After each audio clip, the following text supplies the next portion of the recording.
Welcome to Rome, Italy! Emptied out my soul. You've heard it all before. Honest, but I know. Left these years ago. I was young and I'm old. Still can't fill the void. We don't need the past in our lives for tomorrow. Never see the end of the night filled with sorrow. What do we do to love? What do we do to love? What do we do to love when everything's said and done? So ayan mga seswang, you heard it right. Andito na tayo sa Rome. And today mga seswang is pupunta kami sa Colosseo. Ayan, dahil yun yung isa sa mga pinupuntahan dito sa Rome. And kailangan na ma-visit natin yon. And syempre hindi lang yun dahil magta-try din tayo ng mga food dito sa Rome, Italy. But before anything else, outfit check muna tayo bago tayo rumampa. So ayan, ito ay nabili natin sa H&M. Kung napanood nyo naman yung ating vlog. Mali. Ay, Uniqlo pala. Sorry. Sabi niya Uniqlo.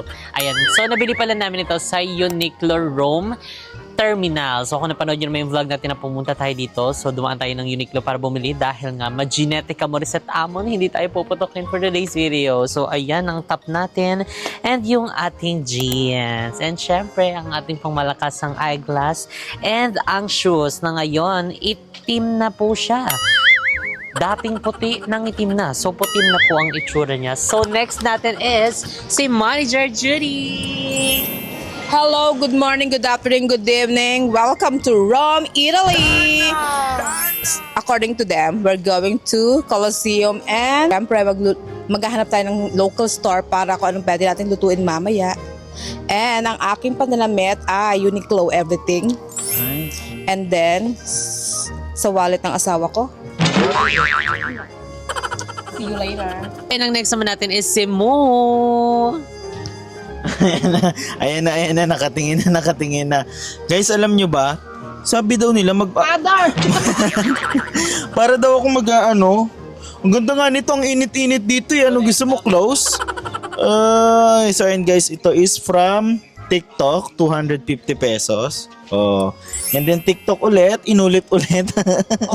Nilabhan pala. And then itong ating sapatos na super dumi na. So ganyan talaga, merong yan. Pwede natin tong ibenta sa Pawn Star.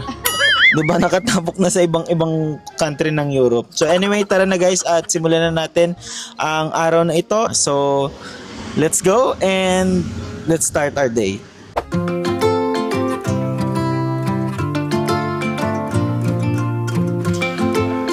So, ayan mga seswang, sa likod ng aming apartment. So, andito na agad ang Colosseum.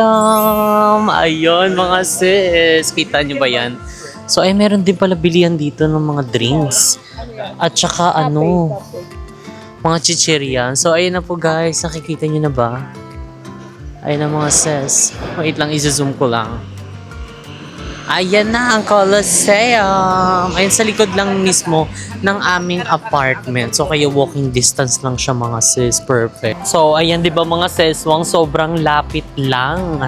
Kaya naman talaga namin, i-recommend namin yung apartment na na-rent namin dito sa Rome, Italy. And dahil sobrang lapit lang, ayan umikot lang kami sa namin, apartment. Tapos ayan, kitang-kita na natin yung Colosseum. And actually yun nga lang yung struggle namin. Kung nakita nyo naman yung sa mga maleta namin kasi aakit ka ng hagdan. Wow, ang ganda. So tawid-tawid lang tayo dito. And meron sila dito mga taxi. Nauna na po si Manager Judy. So I think dito. Ayan, meron namang mga dito, stoplight.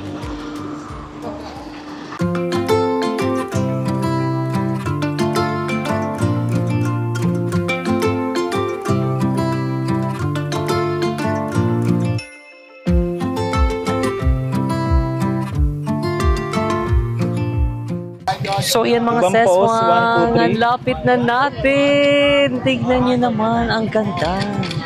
Sakop na sakop talaga sa camera. So, ayan. Ang ganda, di Tapos ba? parang may ginagawa pa sa baba. Di ko alam Oo kung nga. anong gagawin nila dyan. Actually, parang under ano siya, no? Under construction or ganyan talaga siya ever since. Ano ba yan te dati? Dati yun talaga daw, sabi nila, yan purong rock, ano yung sabi nila yung rock road, parang ganon, yung damo-damo. Ganda. Kasi desert nga eh, di ba? Hindi ba siya hotel dati? I don't think so. Ah, okay. Or parang ano? Parang church, actually Church. Oo. Oh. Actually guys, hindi ko alam talaga yung pinaka-history nitong ano na to. Colosseo na to. Pero I think, baka i-bash nyo kami. Hindi man lang kami nag-research bago kami pumunta dito. But I think parang church siya. So comment down below guys kung ano siya before. 'Di ba? Or parang ito yung parang pamahalaan nila, o maybe ganon. Sige, hulaan mo Ay. pa. Ganon, di ba? Tao ba to? Hayop ba to? Pwede rin. Pero ang ganda niya guys, tignan nyo. Actually, punta tayo dun sa side na yun, baka may mga nakasulat doon na mga historical. So yun guys, so ang ganda niya. So tara, sige, pumunta tayo dun sa other side kasi hindi nakakaganda yung ano, yung init dito guys. Welcome to Las Vegas, Nevada. Yung ano niya, init niya, direct talaga sa ano mo eh. Oo. Tabi eh. Hindi para siyang Pinas na dinagdagan pa onti yung init. Pinasaya. Ayan. So dito tignan nyo, yung mga structure naman dito guys ng mga buildings is far different dun sa iba. May mga ano to eh, may mga type of architecture yung mga ganito dito. Nakalimutan ko na guys yung pinag-aralan natin. Hayaan na natin yun. Dito parang maganda rin mag-picture. Oo nga dito. Ay dito sa spot, kitang-kita yung ano hate ayan Dito. So yun actually may option ka kung gusto mong pumasok sa may loob pero may bayad kasi siya. Ayan. So ayan ang pinaka main entrance kung gusto mong pala siya. pumasok sa loob. I think nasa 1,800 pesos siya. Pero kami hindi na siguro kami papasok dahil ganun din naman siguro ang makikita dyan. Pero we'll see later. Tignan natin kung anong kaganapan natin, kung papasok ba tayo or hindi. So ano na manager? Kamusta na? Kamusta na? Diyan pala ini-entertain dati yung mga manggagawa. O tapos lumindol kaya nagkaganyan siya. Pero yan yung parang sa sa California yung meron siyang yung stadium na malaki. So yan yung stadium ng Rome nung araw, yung mga Greek and mga nagpe-perform. Ganun pala yun. Talaga na dito. Kakatakot dito yung mga parang pinapalibutan kami dito eh. Dito guys, actually natakot ako dito sa may na to. Paglapag pa lang namin actually ng airport guys, ang dami ng mga tao na para sumasalubong sa'yo, ganyan. So pagka ganun daw, umalis ka na, layuan mo na agad sila. Magugulat ka na lang dito guys dahil may mga sumusunod minsan sa'yo eh. Ay, yung mga gamit nyo ha. Ayan siya. Ayan na. Ayan. Para siyang amphitheater. Ay, amphitheater ba yun?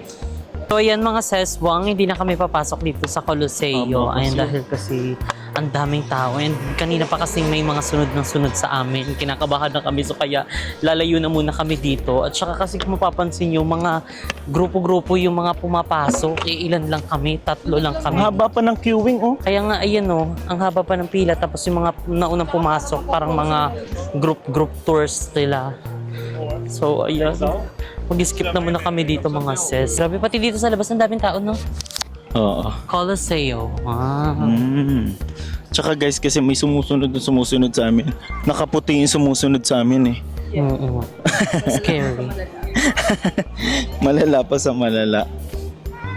So ayun guys, ang next naming station na pupuntahan ay ang Trevi Fountain. So ayan, ang Trevi Fountain ay isa rin sa sikat at pinipilang tourist attraction dito. So yun guys, ang Trevi Fountain is 10 to 15 minutes away. sa Coloseo. So pwede kang mag-take ng bus, pwede ka rin mag-take ng walk. So it's up to you kung anong gusto mo mangyari. Ay, pwede rin dito Saan tayo, sa mag-picture. kaliwa? Oh. Dito, tignan mo, pakita mo. So yun guys, and take time na i-appreciate yung Coloseo. Super ganda, no? Ano yan? Talagang hindi tinapos? Ganon? Parang hindi natapos? Ah, nilindol. Ito rin ba yung parang ano, yung building na nakabaliko? So ito yung natira ganyan. So hindi lang binild. Parang kung sa ano, inaano na lang nila. Ah, hindi na tinapos. Ah, okay. Historical kasi, di ba? Mhm. Di ba mostly ang mga historical? Oo. Di ba yung mga historical bawal ano? Oo nga.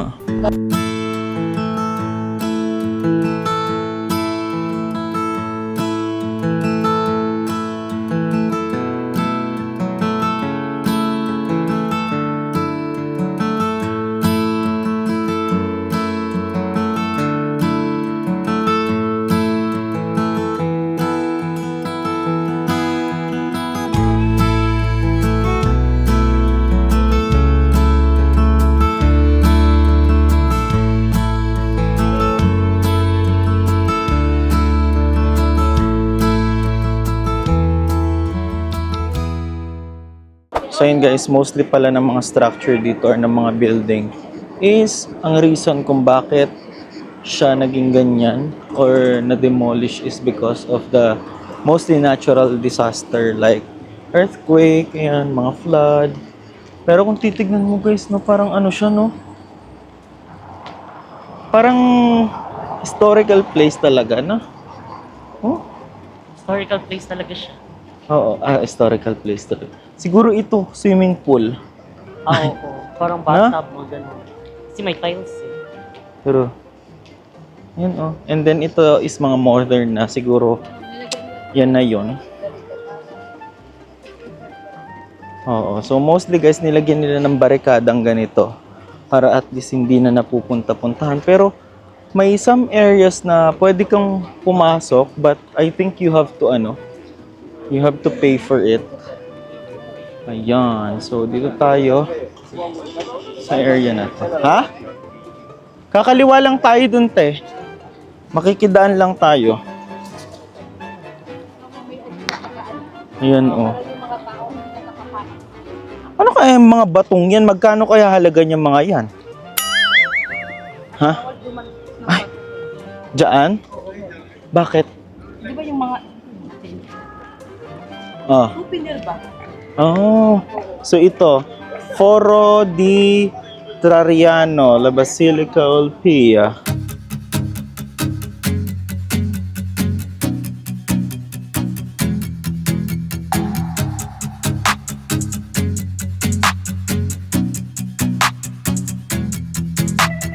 So yan mga seswa, ngayon is nag-stop over na muna kami bago kami pumunta dun sa Trevi Fountain. Ayun dahil grabe ang Janet, so need namin ng pampalamig.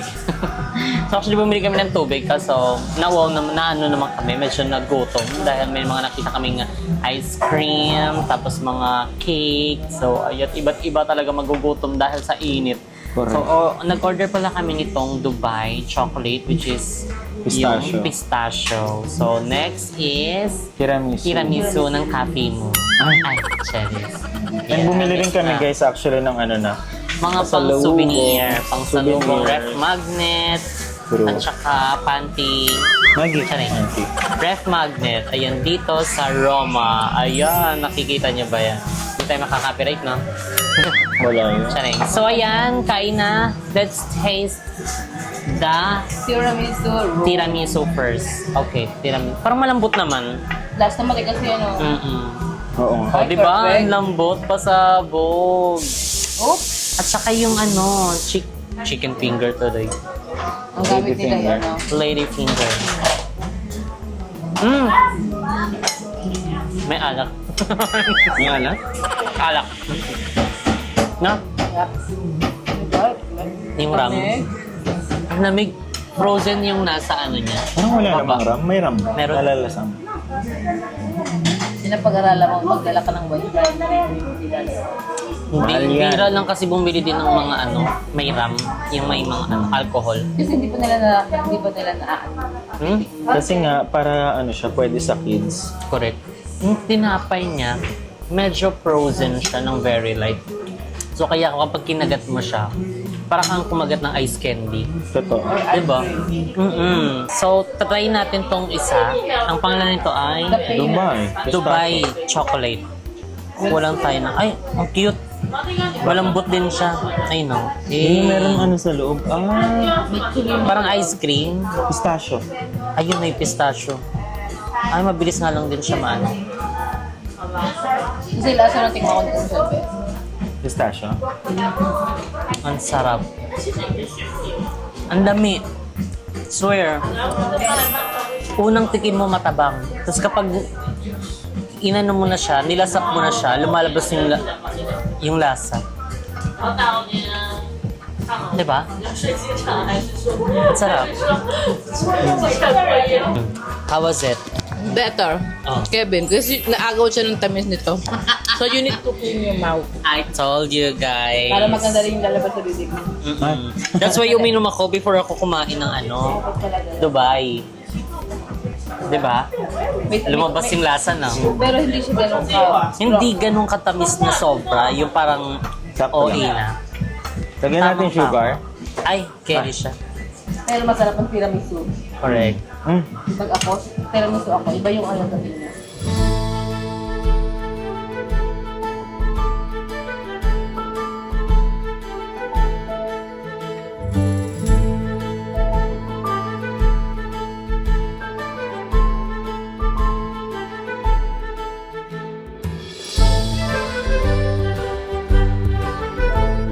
Ayan mga seswang, nandito na kami sa Trevi Fountain. And ayun, tignan nyo mga ses, ang ganda.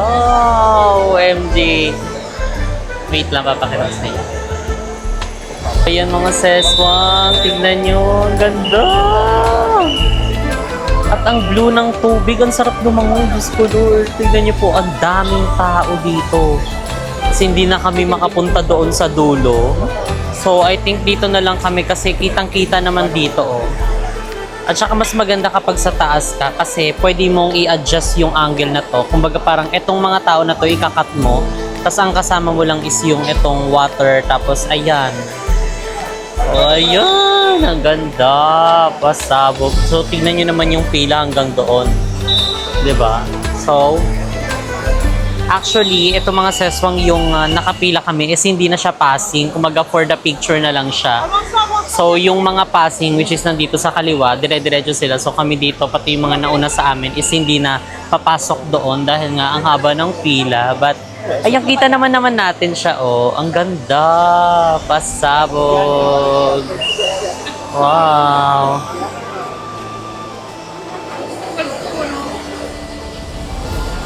Wow, ang ganda.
So yun guys, welcome to Vatican City. Grabe guys yung kilabot ko pagka sinasabi ko yung Vatican City. Ano? Legit, grabe. Go, siya pa rin. Kasi napanood ko din guys yung live nung pag-aano ng bago nating Pope. So, ayan. Diyan siya, di ba guys? Yung lumabas siya dyan sa ano na yun. Sa area na yun. Grabe. Grabe yung kilabot ko. Kahit mainit, dead ma lang. So yun guys, actually ang dami ditong mga nag-aalok dito na kung gusto mo skip the line. Pero kasi hindi na kami siguro papasok dun sa may loob. Pero I think allowed naman na pumasok ka. Kailangan mo lang magpa-schedule. May mga scheduling lang sila. Kailangan mo lang pumunta sa may mismong app nila dito and free naman siya. Wala talaga siyang bayad unless kukuha ka ng group tour talaga dito. So may option ka kung group tour or wala. Pag may group tour ata, meron lang mag-i-explain na kasama. So kami, siguro papasok kami dyan sa loob later. Ayan o. Grabe. Ang ganda. So, ayan mga sesmong, finally, ayan nakarating din kami dito sa Vatican City. So, napanood lang namin ito lalo nung nag-declare ng bagong Santo Papa. Ayan, sobrang Grabe, nakaka-goosebumps. Grabe din akin na, tignan mo. Di ba parang nagtatayuan yung balahibo mo? Di ba? Grabe. Iba yung spirit, iba yung pakiramdam kapag nandito ka na. So, ayun mga seswang, itong Vatican City pala is isa siyang headquarters. Ayan ang mga Pope or mga Santo Papa. Kumbaga parang ito yung pinakatahanan nila. And yung mga dyan sa loob, yung mga architectural, ayan, yung mga museum sa loob is actually dito din yung mga sinaunang architectural. So ayun, titignan natin kung makakapasok tayo dahil good luck. Sobrang daming tao and hindi pa namin alam kung merong patiket kasi pumasok kami kanina, may nag-aalok ng parang skip the line. So di pa namin sure yon. So mag-a-ask kami and iikot-ikotin namin itong labas mismo ng Vatican City. So, ayun mga sis, ang grabe. Napanood lang namin to nung live, di ba? So, yung nag-declare ng bagong Santo Papa and now, tignan mo, grabe. Di pa rin makapaniwala na makakapunta at makakatapak tayo dito sa Vatican City. Grabe. Thank you, Lord, for bringing us here. Ayun, grabe. Ayan na siya. Ayan, oh. Ayan. Honorem Principi sa Pavils. Oh, yun. So, ayun, mga sis. Finally. Ayan, tignan mo. Diyan yun mo, diyan siya lumabas nun. Ayun yung Nung bell. nag-declare ng Ayun yung bell. Oo, diba? Ayan. Saan Tapos banda yung usok-usok? Saan yung usok nun, Saan te? banda yung usok-usok? Doon sa gilid ata. Doon ba? Yun ata, yun o. Doon mismo, ayun. Sa likod? Doon, ayun o. Diyan ba yun guys, yung usok? Yung hinintay lumabas yung usok. Diyan ata yun. Sa gilid. Ayun guys, oo. Grabe, di ba? Tapos ito yung lugar mismo na napanood namin na punong-puno. Grabe, iba't ibang mga lahi. May mga Pinoy pa kaming mga nakita noon. Kami nanonood lang kami sa live noon di ba? So, ayun, grabe, thank you Lord. Hindi kami makapaniwala. Grabe, kahit nasa labas kami, sobrang parang solid na yung travel namin. So, ayun, tignan nyo, may mga pa-barricade. Ayan, siguro, maya-maya, merong misa or sa ibang mga araw. Di pa kami sure dahil first time lang namin makapunta dito and sobrang thankful and grateful kami. And syempre sa inyo mga sis, thank you so much and sa ulo sa panonood ng aming vlog kay Kuya Lloyd. And thank you so much Kuya Lloyd. Yung isa sa anak mo nakatapak na ng Rome, Italy! Vatican City! Ayan, thank you so much. And syempre kay Mo. Ayan, thank you so much Mo for bringing me here. Ayan, grabe. Ayun, kasama ko sa lahat ng so first actually, time. dapat hindi na namin pupuntahan yung Vatican City. Pero kasi sabi ko, hindi po pwedeng ma-skip to pag nasa room. Correct. Malapit lang siya actually dun sa may namin, sa may apartment. I think 10 to 15 minutes away lang. kaya siyang lakarin, pero kasi ang mga tiil malapit na mag-expired. Oo, parang malapit na siya mag-ano. So, kaya pinuntahan na namin, di ba? Tama, So, kailangan mali. hindi natin siya palagpasin. So, medyo malapit lang naman siya. And ayun, tingnan yung mga seswang. So, ayan, galing kami dyan kanina sa labas. Ayan, no, di ba? Grabe yung entrance din nila. Tapos, ayan, ang lawak dito sa loob. Diba? So, may mga nakikita din kami mga Pinoy-Pinoy dito. Birin mo ilang buwan, punong-puno ng tao to, no? Oo, di ba? Imagine na puno yan ng bonggang-bongga. And ayun, nasa harapan tayo mismo ng Vatican City. Ganda. Pugs, pasabog ang grabe. about what your life came to be. You're a beautiful sight in the summer night, and you can't put up a fight in the misty light. Then guys, we're done and nakapagkuha na kami ng mga magagandang shot. Yes! And ito palang pilang to nakikita namin kanina is line lang pala siya para umikot and makapunta doon mismo sa may harap ng Sa harapan Vatican. lang. Pero hindi na kami pipila guys kasi ganun din, hindi naman tayo makakapasok sa mismong loob kasi kailangan ng reservation ata. So anyway, what matters most is nandito tayo, nakarating tayo sa Vatican City and nasa harap tayo ng isang sagradong lugar, Correct. di ba? Sagradong simbahan ng Totoo. Katolika. Ayan na ang mahiwagang bell. Pinapatawag na po si Manager Judy na dumiretso na ng... Airport kasi malilate na. Saan kaya ang susunod na pupuntahan? Let's go!